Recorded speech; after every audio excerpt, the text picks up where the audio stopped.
镜头锁等的台湾，继续来看立法院的新会期，这礼拜5、15号就要开始来开咯。民进党团打算要甲罢工的预告期、虐待囡仔、甲啉酒开车列入去上届优先的法案。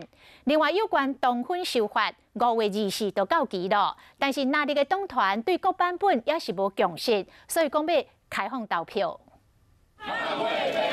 拒绝过劳。 各项技术罢工，时机选伫过年连假期间，未少人客受到影响。立法院民进党团打算将罢工预告期列入修法。公共运输事业或者是像医院这个部分，有预告期会让大家比较方便处理事情，因为毕竟它影响到的权益是第三方，也就是消费者的权益。另外就是大家非常关心的公投法，希望能够在这会期定案下来。 立法院新会期将于15开议，民进党团嘛打算将最近社会真关心的苦毒囡仔甲啉酒赛车议题列入最优先的法案。国民党团有同款的看法，不过罢工预告期无定案。明天我们立法实务研讨会讨论，都是以民生为主，反空污的部分，另外还有就是食安违反食安的加重刑责。